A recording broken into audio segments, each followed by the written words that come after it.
Well, let's go live now to Perth, where I'm joined by the Shadow Minister for Employment and Workplace Relations, Senator Michaelia Cash. Michaelia Cash, thanks for your time. Might start by asking about... Great to be with you. Jacinda Ardern. What do you think of her departure? Well, look, New Zealand is obviously a key ally and key partner of Australia. Jacinda Ardern has worked well with Prime Ministers of both political persuasions in Australia. And certainly, I think, like anybody, you would always wish her well. But ultimately now it is over to the people of New Zealand who in October of this year will vote on who will be their next Prime Minister and which political party will ultimately lead New Zealand. And that looks like the Nationals, doesn't it? I assume you'd welcome that sort of outcome. Well, again, that is ultimately up to the people of New Zealand, and they've got the next 10 months, it's in October of this year, to work through and look at the different policies that are put forward by both political parties. But like anywhere or in Australia, it is ultimately up to the people to make that decision. All right, well, it's less than a year ago that Anthony Albanese couldn't name the unemployment rate of 4%. Look at it today, it's 3.5%. This is good news, isn't it? Does the government deserve a pat on the back for this, Michaelia Cash? So what we're actually seeing, though, is the unemployment rate remain at, what are, without a doubt, historical low levels. But because of the policies that were put in place by the former coalition government. You haven't seen the impact of Labor's industrial relations laws, which employers across Australia said will ultimately have an impact and a negative impact on jobs, wash through the economy. You also have the next attack on the labour market in Australia, which is basically the Labor government want to get rid of the flexible working arrangements in the labour hire industry. That's something they'll bring on next year, and employers are saying this will also have a detrimental effect on their ability to employ you.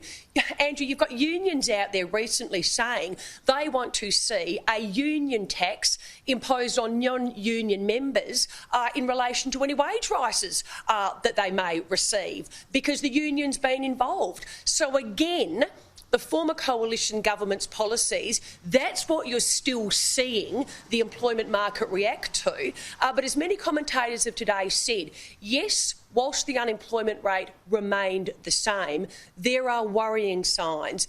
Against all market expectations that said 20,000 jobs would be created, you actually saw the economy, it actually shed jobs. I think the most worrying statistic, though, was the decrease in the participation rate, because the participation rate is Australians saying we're ready, willing and able, and we have faith in the jobs market. To me, the decrease in that participation rate really does need and should worry the Albanese government. All right, what are you saying, that somehow within a year it's going to be 5 to 6%? Is that what you're predicting here? Can we hold you to that?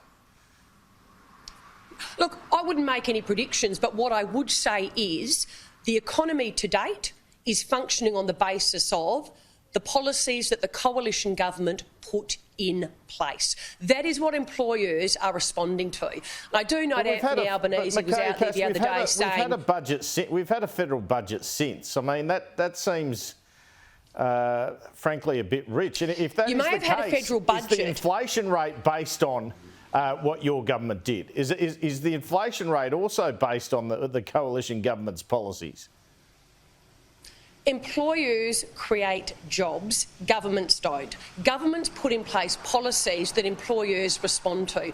And to date, what you've been seeing is employers responding to the strong economic policies that the coalition government put in place. You've now seen in December of last year the Albanese government put in place several policy decisions, whether it's on the industrial relations front or the energy front. And all of the job creators out there, and that is the employers of this country, are saying they will ultimately have an impact on their ability to create jobs. I've spent much of the Christmas break talking to employers here in Western Australia, and the one word they continue to raise with me now, in particular in relation to the industrial relations environment, is uncertainty. And as we know, when you create uncertainty, in particular in the jobs environment, employers are not likely to create jobs. But as we've always said, the test for the Albanese government is to actually maintain the strong, low unemployment rates that you saw under the coalition government. That is the test that they will be held to account to.